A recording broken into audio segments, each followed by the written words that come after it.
Welcome to This Week in Money, the source for market opinions. Here is Phil Mackesy. Gerald Celente is publisher of the TrendsJournal and founder-director of the TrendsResearchInstitute. You can find out more at TrendsResearch.com. Hey, Gerald, it's always good to have you back on This Week in Money. Oh, always great being on with you, Phil. Straight out of the news today, the ECB cutting its key interest rate after that lousy economic data. Here's ECB President Super Mario Draghi saying the central bank ready to act further if needed. On this side of the ocean, Ben Bernanke, after a couple of meetings, says it's ready to increase or decrease the Fed's efforts to spur growth and reduce unemployment as necessary. And you're writing in the latest TrendsJournal, the obituary for democracy. And it's basically coming from these central bankers. It is. And again, how long is this game going to go on? How long are they going to keep lowering interest rates? How long are they going to keep up buying bonds and mortgage-backed securities? They're rigging the game. It's right in front. This isn't conspiracy theory. They're rigging it. They're buying bonds. They're lowering interest rates. And both in the ECB, both in the United States and, of course, in the Bank of Japan. And they are in control. And, again, that's not a conspiracy theory either. As we wrote in the new spring Trends Journal just went out, Eurozone crisis has increased IMF's power. Now, that's from the New York Times, the paper of record. Mm-hmm. And what they do, Phil, is they go on to say that Christine Lagarde, the head of the IMF, the International Mafia Federation, and it talks about how her power over crisis management is more than many Eurozone members. That's not my word. That's their word. And Miss Lagarde has become a quasi-head of state whose views carry more weight than those of many elected officials. And they go on to say that besides the money the IMF provided, the organization has played a role of outside expert, aloof from national politics, and she helps impose order on quarreling national leaders. Isn't that nice? Yeah. She's saving us from ourselves. That's great. The money changers are in charge. Nothing has changed since the days Jesus Christ chased them out of the temple to James Madison, the American president, the fourth American president, who warned us with the words that the money changers would use deceit, tyranny, anything they could to control the supply of money and its distribution. So here we are. The money changers are in charge. Gerald Celente, our guest here on This Week in Money, and we'll talk more about money changers in a second. But let's look around the world. Some of the trends that you're talking about, and one of the big trends earlier this year happened in West Africa, and that was the French invasion of Mali. More here, as always, Gerald, than meets the eye, right? Well, yes. You know, there are a number of things. The French can't get over, apparently, that French Sudan trip of theirs that began by about 1890. They controlled the place until about 1960. And then, of course, they came up with the big lie, Hollande, the French prime minister or president, that they were going into Mali because the government asked them to come in and save the day from those bad Islamist terrorists. This sounds familiar. Yeah, doesn't it? And who's the guy that's the head of the Malian government? Couldn't be the coup leader that the United States trained that overthrew the democratically elected government that called France to come in to save the day. Oh, and by the way, Phil, right next to Mali is Niger. Niger is filled with uranium, very cheaply dug out. And, of course, France has 75% of its electric comes from nuclear power, of course. And last year, they mined over 50 tons of gold out of Mali, up from 43 tons the year before. But, of course, has nothing to do with that. It's to bring liberty, fraternity, and what's that other one? Equality, I think that was it, the third one, yeah. And how's that going to work for the folks in Mali? Well, it's going to work wonderful. They'll have democracy. Everybody will have, a car in a two-car garage. And they'll live happily ever after. They become slaves again of the French.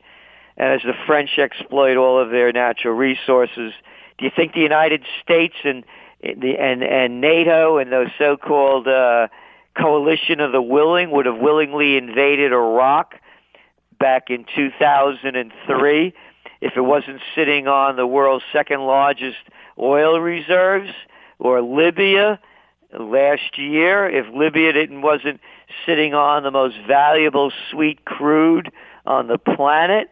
Or is it the sand that they were after? So it's the same thing going over and over again. It's imperialism, raping the countries of their resources and exploiting them. And at the same time, when you look at France, why they have record high unemployment now, it's the highest since World War II.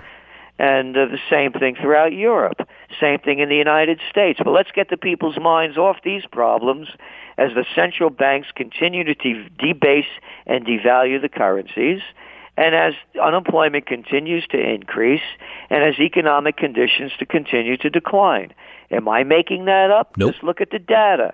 Hey, not too good over there in China. There's a slowdown around the world, despite pumping in trillions of dollars. So when all else fails, they take you to war. Gerald Celente, our guest here on This Week in Money. One of the most interesting trends that you cover in the latest edition of the TrendsJournal is one that is kind of hard to quantify, but it's the trend of us basically sticking our heads up our butts, not wanting to hear all this bad news, what you're calling the I don't want to hear it trend. Tell us about Frank and the kind of the points that he made in the latest Well, newsletter. We get letters from subscribers every day, and we keep seeing the same refrain over and over again. They say, thank you for waking me up. Before I was reading the TrendsJournal and watching your information, we do daily trends in the news every day as part of the subscription. I had no idea what was going on because I was getting a fake and a slanted view from the mainstream media. Thank you, like with your show and with the people that listen to you. And he said, but I tell all my friends, I tell family, I tell my wife, and nobody wants to believe me. They don't want to hear it. And they either don't want to hear it because, I don't want to hear all this negativity, or they say, well, what can I do about it? And those are the reasons people don't want to hear it. And the other reason is, Phil, this is really the big one. People know that they've been conned, and they don't want to admit to the con game. Right here in the States. You have the Obama apologists. They voted Bush out, and Obama's out Bush. Obama's out Bush in terms of taking away our constitutional rights. Obama signed the National Defense Authorization Act. You saw it in play. One of the things of the National Defense Authorization Act that he signed on New Year's Eve in 2011, when no one was watching, was it allows the military to now take over police duties. You saw it in Boston on April 19th. Yeah. The United States turned into it was martial law, state of siege. They call it shelter in place. Don't leave your house. And then you saw the photos of these goons with enough armaments and body armor to walk through the Battle of the Bulge, having people walk out of their homes with their hands up as they're going door to door, going into people's homes without warrants. Warrantless searching of the homes in Boston on April 19th, ironically, the same day, Paul Revere, the battles of Lexington and Concord. Wow. You could not have a better juxtaposition of a nation going from freedom into tyranny. And so they don't want to hear it. They don't want to hear that the country that sells freedom and democracy as an excuse for starting wars in foreign countries is taking away from the people at home. They don't want to hear about the war in Afghanistan that President Obama called a war of necessity. They don't want to hear of the lies that they said we're not going to raise the taxes before the election, and they raise payroll taxes after the election. Yeah. It hurts the people that can afford it the least. One lie after another. They don't want to hear it. They don't want to hear that the fable that they believe in called democracy is a fraud. These politicians don't represent the people. It's a gang of 535 congressmen and senators in total, representing 315 million people. What are they kidding? Look who President Obama just appointed as the head of the FCC, a hedge fund operator. Oh, no. Whose specialty is in the communications business, who was a trade association executive for the cable and wireless industry. Perfect. So they don't want to hear it. You might all think that all this is a conspiracy theory, but boy, thank you for bringing this to my attention. The Denver Post, February 15th, ran an AP article about the Department of Homeland Security. They've issued a purchase order for 1.6 billion rounds of ammunition. Here's an op-ed in Forbes from mid-March. 1.6 billion rounds of ammo for Homeland Security. Time for a national conversation. Where the heck is this national conversation? Yeah, and that's Forbes for you. That's real white shoe boy language. Conversation? Yeah. What are you doing with this stuff? Who are you to do this? How dare you? That's what it should be.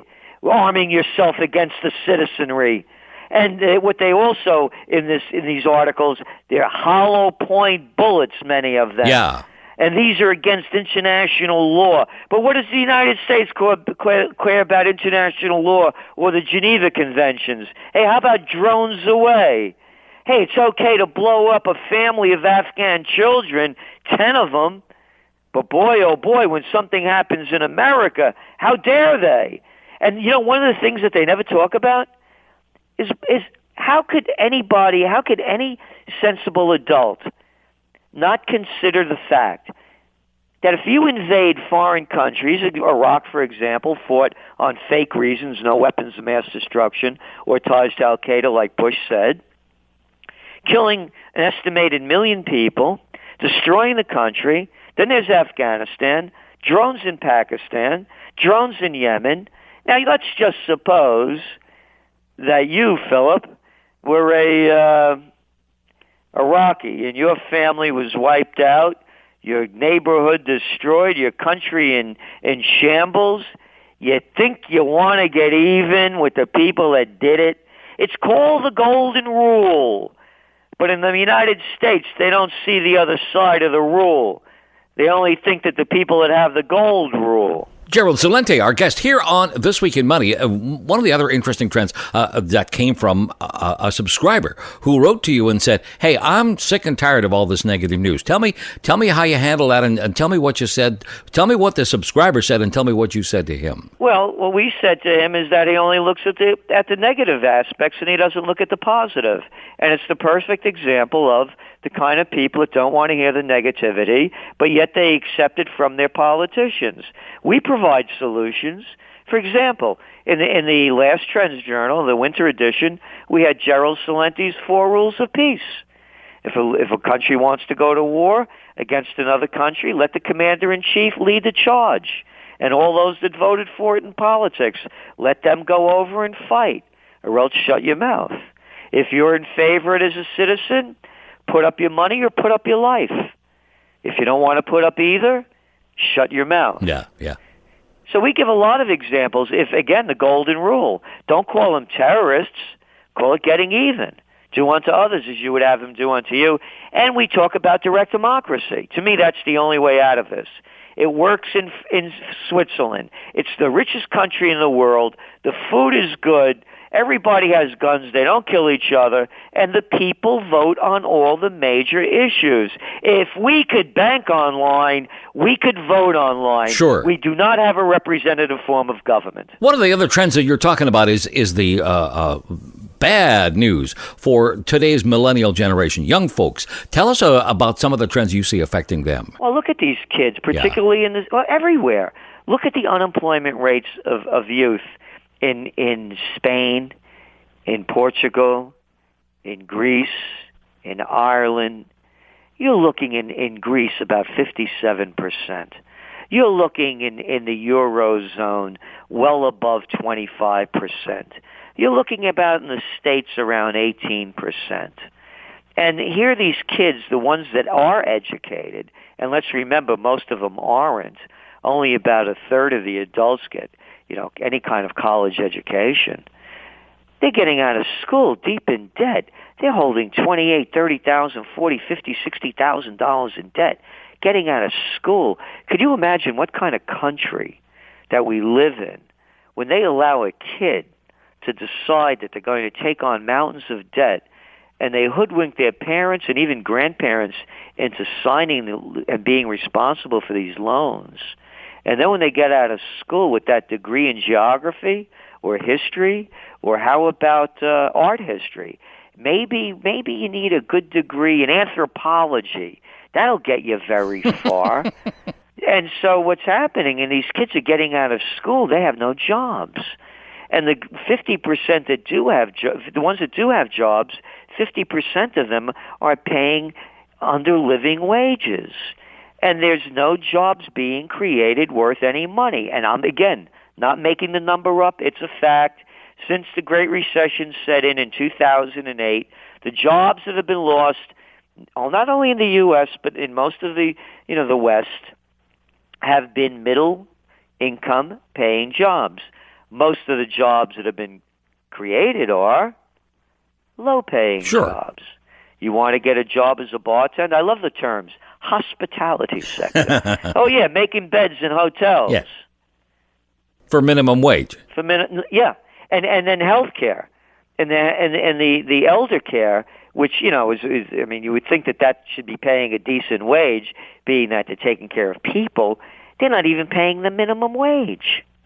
So the millennial generation is Generation F. Yeah. And they also may be the generation, because my saying, when people lose everything and have nothing left to lose, they lose it. They may be on the forefront of positive change because they are educated. Yeah, they have a lot of worthless degrees, but they still have been educated. Mm-hmm. And they see how we're getting shafted. They see how the rich are getting much richer and everybody else is getting much poorer. They're seeing that the systems aren't working. And they can rise to levels that could really change this. So that to us is the future, because the older generations are too tired, they're too bought into the system, or they're too sold out. Gerald Celente, our guest here on This Week in Money. One of the other trends that you and I have been talking about for a while just seems to be getting worse. Too big to fail, the big banks. And I could not believe this the first time I saw it, and thank you again for repeating it, that basically the bailouts that the banks are receiving amount to a subsidy of about $83 billion a year. These guys are plain and simple insolvent. Yes.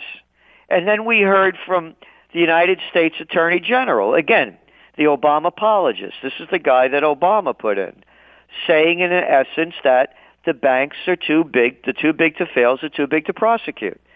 Because if we prosecute them, things could turn bad, and the economies could be destabilized, so we can't prosecute them.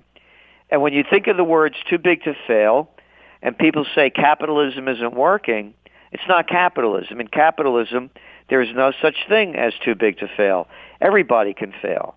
So what does that mean? If you're too big to fail, and as I mentioned as we began this interview, we talked about the IMF and Christine Lagarde being a quasi head of state. Again, not my words, the New York Times.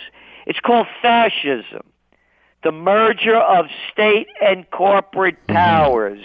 It's a takeover. There are no small businesses anymore to speak of. Look how many people that Walmart employs. When I was a young man, they had this quaint little thing.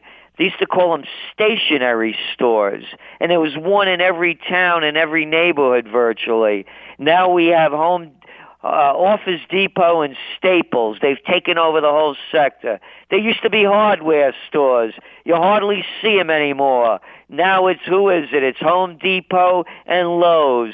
We used to have pharmacists from the local communities. Now who are they? Walgreens. CVS, Walgreens, Rite Aid. Go down the line. It's a takeover. And they complain about wages and on and on. I was thinking today, they should form a new country, because as you can see, jobs are even leaving China because the wages are going up. We saw how wonderful life is in Bangladesh. Yeah. How about creating a new country? Maybe the IMF could do it, and they could fund it. We could call it Slavelandia. We have 7 billion people, Just keep sending them to Slavelandia to keep making computers, shirts, shoes. Do everything you want. You don't have to pay them anything. After they die, you could grind them up and use them for fertilizer. We're talking to Gerald Celente here on This Week in Money. He's the publisher and founder of the TrendsJournal. One of the interesting trends happening in Italy, of all places, and that is simply, as you're pointing out, with the rise of this guy, Beppe Grillo, this comedian, that the media really does not matter anymore, especially over there. Yeah, and again, they call him a comedian. He's a satirist. I saw him actually in 2002 when I was there, and he did a brilliant performance. But, they're all comedians. Politics is show business for ugly people. So they make fun of this guy as being a comedian. Yeah. Did anybody watch the White House Correspondents' Dinner? It was like watching a high school show. Yeah. And so what we're talking about with Beppe Grillo is that he got 25% of the vote. They still, after all said and done, of course, the mafia still took over, the political mafia. But the important thing is it was a movement, not a protest. And to me, that is the future. We need movements in countries to move out the entrenched systems and put in new ones.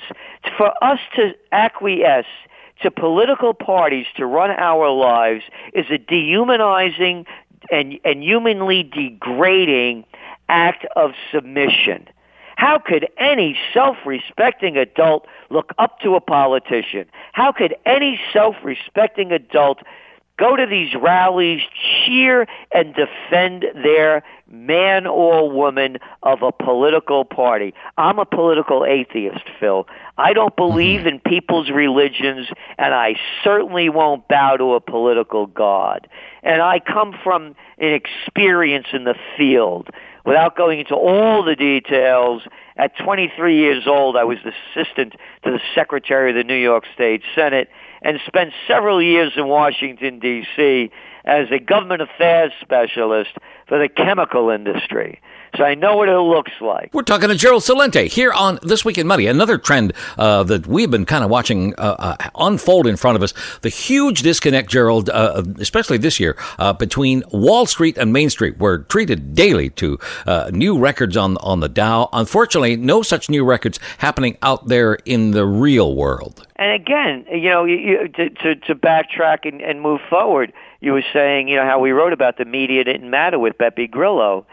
Well, he did it all he wouldn't go on any TV shows, and he did it all over the Internet, on Facebook, on Twitter, and through all the social networking. So then when you turn on the TV and watch the mainstream media talk about the economy, there's a total disconnect between what's going on in the real world and what's going on in the media world, the political world, and the world of the City of London, Wall Street, and other major financial centers. And they just don't see how. Matter of fact, just a few days ago, there was an interview in the Financial Times from the President of Ireland, which is different, of course. It's more of a figurehead, and he was warning of social unrest. No kidding. The people have nothing, and you know my saying. When people lose everything and have nothing left to lose, they lose it. And people are losing it all over the world. They're losing it in Spain. They're losing it in Greece. They're losing it in Portugal. They're losing it in Italy. They're losing it in Slovenia, Slovakia. They're losing it in Hungary. They're losing it in Romania, Bulgaria. They're losing it in Ireland. They're losing it also in the U.S. We're looking at suicide rates and depression levels off the charts, way beyond any place else in the world, and escalating as people see futureless futures, particularly the young people, as I mentioned. So this is what the media, there's a total disconnect between what the person on the street is living, trying to make ends meet, falling into debt, unable to pay the taxes on their homes, being evicted, and what does the media do? They pump up the Warren Buffetts, the Bill Gates, the Bloombergs, and all the other billionaires as though these are such wonderful people that are so intelligent, and they deserve everything that they get. Forget they're doing inside deals and are on and see what's going on before anybody else. Yes, some of them hit it big, but most of them, when you look at all of the scandals with the insider trading, all of the fines that have been levied on the big banks, the game is rigged. Gerald Celente is the publisher of the TrendsJournal and founder-director of the Trends Research Institute. We've just basically scratched the surface here. Lots more in the spring edition of the TrendsJournal. It's out now. Put your money where your mind is and subscribe. You can find out more at TrendsResearch.com. Hey, Gerald, always fun. Thanks for talking to us. Hey, thanks for having me on. This Week in Money is archived online at TalkDigitalNetwork.com. Sean Broderick is editor of Global Resource Hunter. It's a monthly newsletter designed to help you ride the commodity supercycle. Sean's also editor of Junior Resource Millionaire. That's a weekly service that helps you make money in precious metals, base metals, agriculture, and energy. We'll talk about that in a minute. But first, I want to say, hey, Sean, good to have you back on This Week in Money. Always good to be on. Thanks very much. We got some gold news this week, kind of news. U.S. stocks hitting new records after those U.S. employment numbers. Mining stocks also among the top gainers. A tiny increase in metal prices this week. Gold up $2 and silver basically unchanged. A lot of us are trying to figure out, as the experts are, some kind of direction in the markets here. So we're hoping your latest post will help. Are you a gold buyer or seller? Well, yeah, it's just we've seen some extreme negativity in the markets right now. And so certainly from that point of view, sentiment has become so bearish that you almost want to be bullish.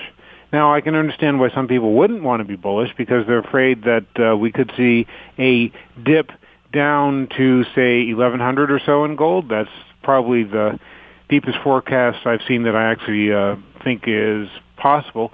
Then again, I'm hoping for a dip, but I'm hoping to a dip to the April lows. And so just because I want to scoop up again. We've been scooping up some gold stocks. They're actually doing pretty well. And in fact, we just took some nice gains on like one of them. But if we go back to the April lows and that holds, I think that'll be a great time to load up, and so that's what I'm hoping to do. Then again, maybe we'll get no pullback at all. That's not what everyone seems to be talking about, but there is that potential that we just won't get a pullback. I think we should get a pullback. That doesn't mean we have to, so we'll have to see how things weigh out. So I've been asking a lot of people, what's been driving the price of gold down, other than these downbeat forecasts we keep hearing from folks like Goldman Sachs? It was huge selling from the exchange-traded funds that hold gold. They sold paper gold. I mean, it's actually physical gold, but for the investors who held it, it was paper gold, right? And so they sold it and sold it and sold it. In fact, I just sent my subscribers a chart on that. It's really amazing how much gold was sold. And I think that, from the beginning of the year through early April, just the GLD, not the other ones, just the GLD sold $16 billion worth of gold. So that is and what happened is a lot of funds were owning gold that had no business being in gold. They picked up gold because they figured gold always goes up. Surprise, not always. And so they moved out because they see more of a bullish trend in the broad stock markets, and so that's where they wanted to be. Now, here's the thing. GLD alone sold $16 billion worth of gold from the beginning of the year through early April. Chinese housewives just bought $16 billion worth of gold in the last 2 weeks. Wow. So we have this fight going on in the market now between investors that are getting rid of paper gold, and when I say paper gold, I just mean the ETFs and like stuff like that. This is actual physical gold that these funds hold. This is real gold. But, yeah. So all these investors getting out of it, but it seems like the small investors really want to get into it, and they think it's a bargain now, especially in places like China and India and stuff like that, where people have just been lining up. They talk about gold jewelers over in Hong Kong that are just wiped out. But the situation changes day to day. There was just news today that the Indian government, which hates the fact that so many of its citizens put so much money into gold, is going to crack down on gold imports again. And so, again, because they've already done it once. So now it's like, we're not sure how this thing will play out, and there might be more than there might be more than one way to skin a cat on the Indian gold import, so I don't think anyone's really panicking over it. But it just shows that there's so much going on there right now, because on, say, an official level, not only in India, but I think pretty much around the world, you can just feel this hatred for gold. They hate it, hate it, hate it. But on the personal level, mom and pop love gold. They are picking it up here in the U.S., in China, in India, all around the world. And so it's this push and pull between these two forces. I don't know which one's going to be stronger, and we'll just have to see how it plays out. Gold has pretty much come back to halfway from the big drop that it had since early April. It's gained about half of that back. The GLD, which is something that a lot of gold investors trade, right? You know, in fact, many of them are trading out of it now. But that's above its 20-day moving average again. We'll have to see how it closes the week. We'll have to see what happens next week. These are very important times for it. But on those dips, my belief, and this is what I've been doing, and it's been working out okay so far, on those dips, I just pick up things that I think are super cheap, so that if there is a bounce, and there have been bounces so far, those things really appreciate in value, so we have a chance to make some quick profits. We're talking to Sean Broderick from an Uncommon Wisdom Daily, and let's look at the first half of the gold equation. The gold buyers, what kind of signs should we as gold buyers be watching for? Well, a lot really depends on your comfort level, right?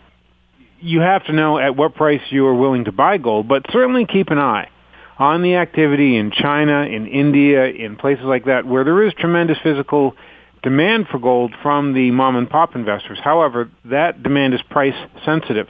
We don't know at what point they'll stop actually purchasing gold and maybe slow down on their gold purchases. But one thing that is really interesting is that gold jewelry sales around the world are just soaring.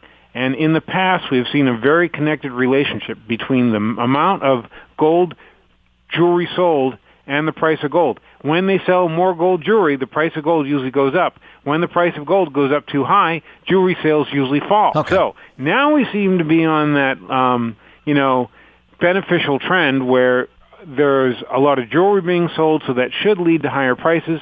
And I'm also watching insider sales, which are, they're just huge. You would like to buy the companies where the insiders are buying. That just tells you that those people think their stocks are undervalued. So definitely keep your eye on that. I wouldn't pay too much attention to the GLD, even though it is a huge holder of gold. But definitely pay attention to what's going on with the world's central banks. They're another big market for gold. So far, they keep on buying gold. And so there's a lot to actually pay attention to, but the most important thing you have to know is at what price are you comfortable buying gold, and at what point would you get uncomfortable holding gold? Those are two important things to know before you ever get into this market. Now, gold bullion is one thing. We also have the advantage of ETFs, and we could, if we wanted to, buy stocks directly, mining stocks. They are coming back after getting a pounding over the last couple of years. Is there a difference in these markets in terms of opportunity for buying, Sean? Well, I am seeing miners trade at levels which they shouldn't be trading at unless the mine is actually on fire. So, those are the ones I'm buying. When you have a miner that has all-in costs below $1,000 an ounce, that is growing its production, that is growing its resources at the same time, I don't think the price of gold is going below 1,000. Some people are saying 800. I happen to think they're wrong, but you never know. And so we'll just have to see how things go. But just look at the action in the miners today. They are basically up on a day when gold is flat. Gold on Friday hit a 2-week high and then pulled back on. This just shows how weird the market is and how frustrated people get by it. But the U.S. employment number came out, and it was better than expected. That is to say, more jobs, stuff like that. Because of that, people say, maybe the U.S. Fed won't keep quantitative easing for as long as we thought. So gold actually fell a lot on that news. Now it's back up to flat, but the miners aren't. The miners are actually holding in quite nicely. I wouldn't be a buyer of, say, Barrick, but I think there are some that just look really, really good, and people should just do their own calculations and see what looks good to them. Heck, I am going to one this Sunday, which is in Utah, which is a company that isn't in production now, but it should be in production in a year, and they have a big old pile of tailings which they can sell in the meantime, and there's plenty of all sorts of precious metals in that. So you can see these opportunities around you, things just trading at these, incredibly low prices, and I think people need to not put all their money in, but just pick some things up now because you might regret it if things get more expensive. Then again, know what your pain point is. How much are you willing to lose on a position? Because it's very important. I much prefer to buy on down days. I don't always get to, but I much prefer to buy when the market's going down because 50-50 odds it'll be back up again tomorrow, and so then I'll look like a genius. So that's what I would prefer to do. Sean Broderick, our guest here on This Week in Money. Tell me about Junior Resource Millionaire. This is a great service. Probably with all the craziness going on, it makes sense to get involved with something like this. How's it going to help me as an average investor? Well, we've actually split the portfolio into two. There are the more speculative things, which right now include gold, and those are the ones that have more moonshot potential.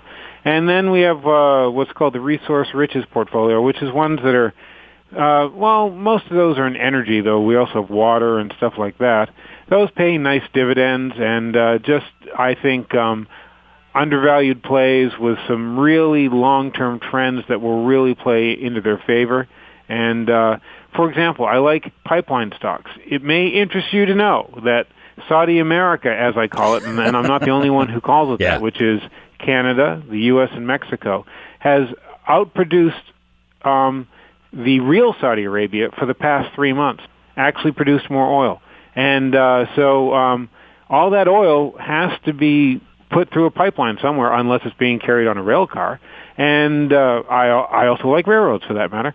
But so that just shows you there's so much potential, maybe not in the producers, though I think some producers are cheap as well, but all that oil has to be transported. There's so much potential there, and I know there is oil in Canada that can't get out of Canada right now because they have no way to transport that oil. What does that tell you about the leverage for those companies that are in the transportation business up in Canada? I think they can write their own ticket. Pretty much. And so those are the kinds of things you should look at. Those are the things we look at in the resource riches section of the portfolio. And then over in the other section, which is more speculative, we're just buying gold miners which look like someone, planted dynamite in the mine. I don't know what's going on there. Yeah. It shouldn't be that cheap. And so these things have the potential to just move much higher, more quickly. Now, they might not. They might be deep values that we sit around with for some time. But the beauty of those is they're so cheap, you're really not risking much money. And so these can be some lottery tickets, actually much better odds than lottery tickets, that really pay off if we hold on to them for a while. So I'm quite happy with both those things. It's for the more active investor, actually. Okay. We'll have multiple trades a week sometimes. Sometimes not. I like it when stocks just pay me for sitting there, but sometimes they don't. And if you're a less active investor, then I have Global Resource Hunter, which just tries to ride the big trends around the world.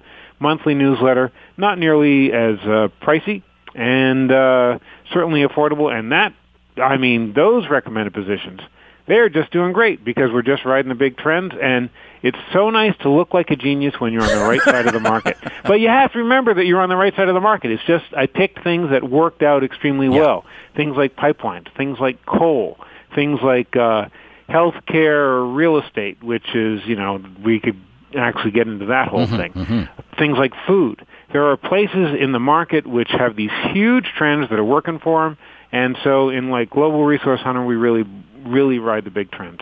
Sean Broderick, our guest here on This Week in Money. We're talking about gold, and Sean's latest post at uncommonwisdomdaily.com. Are you a buyer or seller? Here's one for the sellers. Bullion dealers say demand for physical gold and silver the strongest since the financial crisis of 2008. In some cases, the strongest on record. So if you're selling precious metals, this is probably a good time to be doing so. Probably a good time to be doing it. And that's the thing. We keep hearing these anecdotal stories from these bullion dealers saying, they've never seen anything like this. Now, somebody has to be wrong. Maybe it is the big banks, maybe it's the mom and pops, but I think many people recognize this for a real buying opportunity. The banks have a chance to prove them wrong, but we also hear stories about people who want delivery and aren't able to take delivery. When you hear stories like that just naturally tends to be bullish, because that means somebody wants to buy something and they can't. Well, what are they going to do? Of course, they're going to pay up if they really want to own it. And so I keep hearing stories like that. Heck, I heard about some guy from the COMEX. He was actually quite a high mucky muck there. Tried to take physical delivery of 2 contracts of gold. They wouldn't do it. Wow. They just gave him warehouse receipts. So when you hear stories like that, you have to think that on some level there isn't as much physical as people would like. And so if people are moving out of the paper and into the physical, that could be a sign of some more stress in the economy that we don't know about yet. That said, I'm not a doom and gloomer. In fact, we've been actually counting on and planning on and playing a revival in the stock market, because profits are just going higher and higher. Dividends, at least in the ones that I pick, they're going higher and higher. And so there's some real economic potential, especially if, say, the European government turns from austerity and starts to throw money at the problems they have over there, which is just huge unemployment and stuff like that. China could do more stimulus over there as well. So you see those things, and I think that we could actually have a pretty good year. The U.S. seems locked in a stalemate. I don't expect much out of that. Mm-hmm. But you know what? Some money will get spent here and there, and so there's some good potential there as well. And there's also really long-suppressed consumer demand in the U.S. That's helping push things higher. And then we have Canada, which is a country everybody likes. Yes. You guys are so lucky. Everybody hates us. They all love you. But things seem to be going well up there, so good on you. Check out Sean Broderick's latest post at uncommonwisdomdaily.com. Are you a gold buyer or seller? Sean is editor of Global Resource Hunter. It's a monthly newsletter designed to help you ride the commodity supercycle. And Sean is also the editor of Junior Resource Millionaire. It's a weekly service that helps you make money in precious metals, base metals, agriculture, and energy. You can check out Sean's blog at uncommonwisdomdaily.com. And Sean's also on Twitter at Sean Broderick. Hey, have a great trip to Utah, my friend, and we'll talk to you soon. Thanks. When I get back, I will have to tell you what I found in Utah. Should be a great trip. Should be a lot of fun. There is so much potential, not only in Utah, but in these mines that have been beaten down because everybody's afraid gold's going below $1,000 an ounce. I don't think it is. I think that if we're not at the low, we're near the low. And so people should make their shopping list because there's some real opportunity here. Look forward to hearing about it. Thanks, bud. Thanks. Thanks to our guests, Gerald Celente and Sean Broderick. And thank you for listening. I'm Phil Mackesy. We're back next week with more This Week in Money. This Week in Money is a production of Howe Street Media Incorporated.